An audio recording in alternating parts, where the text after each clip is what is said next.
This is my movie review for Scream 5. We're going to start spoiler free, and then I'm going to warn you, and then we're going to enter spoiler filled territory.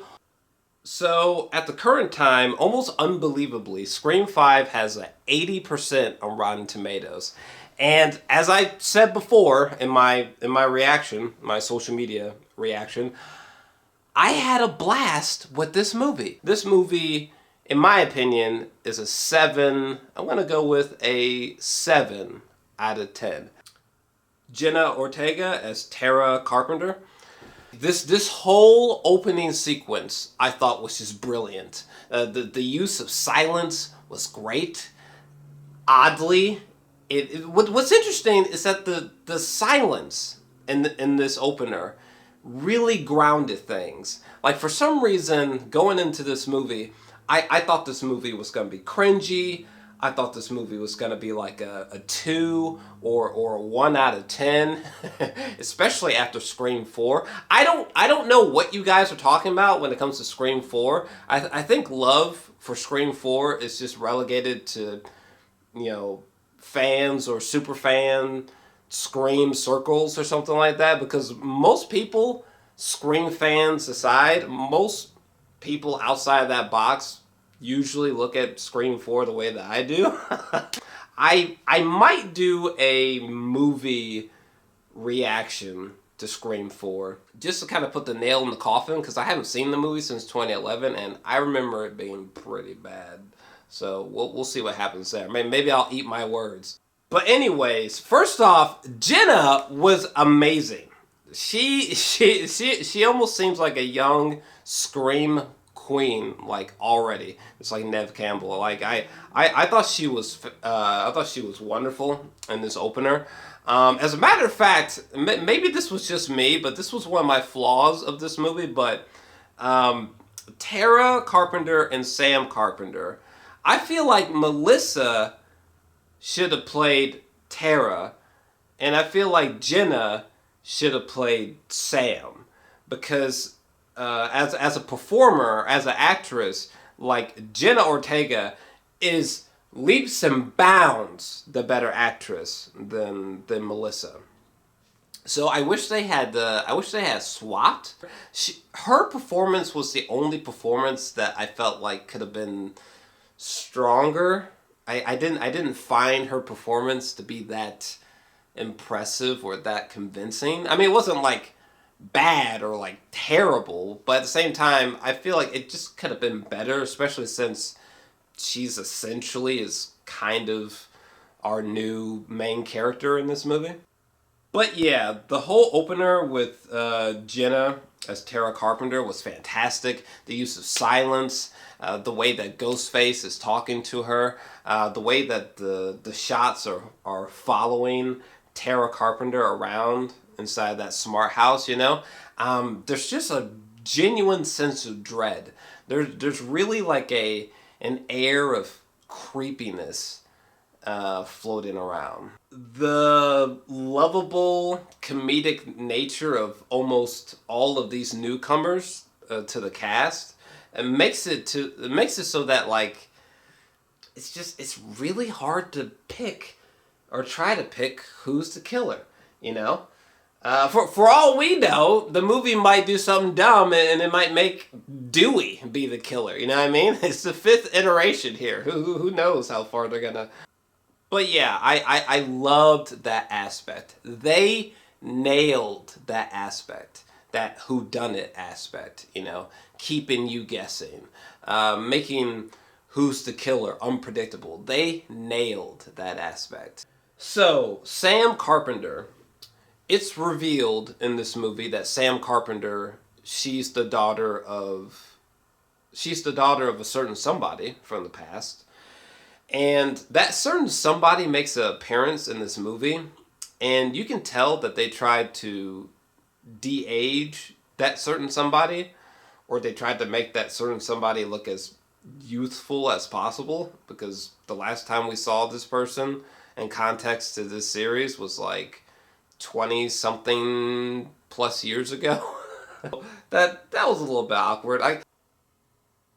Oh yeah, Mikey Madison. It just occurred to me that Mikey Madison, she's the chick from Once Upon a Time in Hollywood. That's why I kept recognizing her. She's that one chick who was like, yeah, man. As a matter of fact, when it comes to suspense, when it comes to jump scares, or it's like there may or there may not be a jump scare, or like fake out jump scares, like that stuff is done amazingly in this movie. Is there anything else spoiler free I want to say? Oh yeah, the third act. The third act is where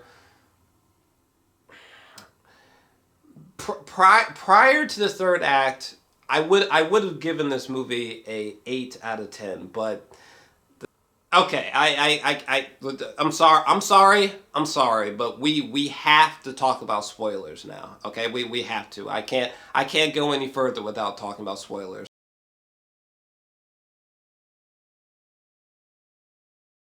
Okay, so first off, am I the only one that thinks it's completely insane that Tara Carpenter survived the opening? She got stabbed like what felt like 16 times or something like.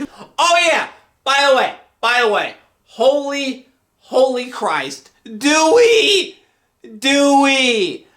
has got to be the most that's got to be the most intense death sequence since the original 2 movies, or even since the original movie.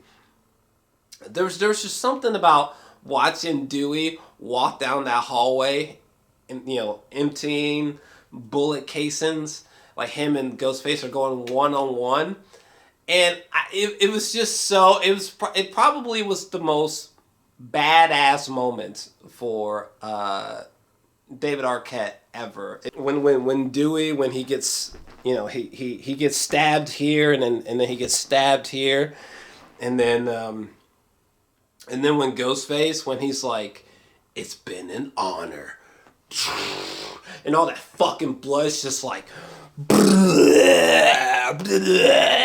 it's like on one hand, I really didn't want to see Dewey go out like that. Like, for God's sakes, like, the man has a limp. He's been living in like a trailer or some shit like that. It's like, I would have preferred if maybe like Gale got a limp too, and like him and Gale got back together and they just lived happily ever after somewhere else, and then they both had like a limp or something like that.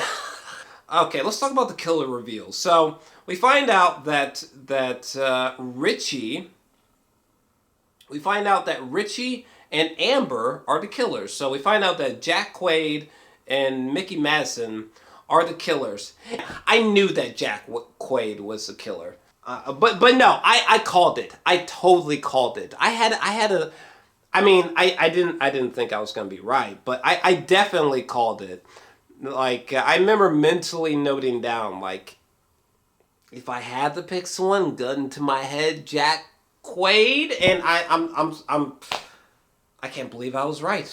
So yeah, the movie did great. By the time we discovered that Jack Quaid is the killer, by the time we discovered that Mikey Madison is the other killer, once that's been established, in my opinion, the ending of the movie just becomes a stereotypical Scream ending that you've, in large part, have seen mostly done before.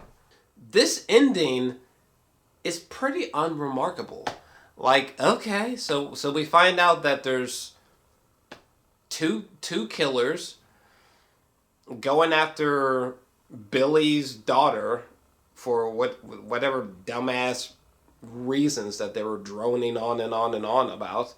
I mean, like the ending to this movie is not really that much different from the ending of the very first movie, and it's like come on, guys.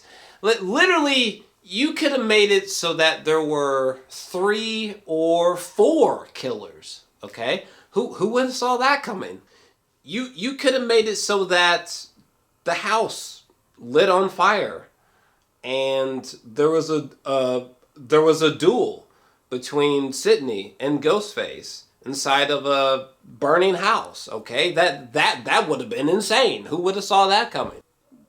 There's so much of this ending that's been there, done that. And this movie ending, it's way too similar to what we've already seen, especially from the first movie. The moment where Sidney's like, I've seen this movie before. And the killer's like, well, not this movie. It's like, the killer being like, well, not this movie. It doesn't really feel justified when the ending of this movie is not much different from what we saw in the first movie. I'm going to get out of here, but again, I had a blast with Scream 5. I just feel that they could have went with a more ballsy, original, a more jarring conclusion to this fifth film. Had they done that, this movie would have been an 8 out of 10. But for me, this is going to be a 7 out of 10. But, you know, what do you think about it?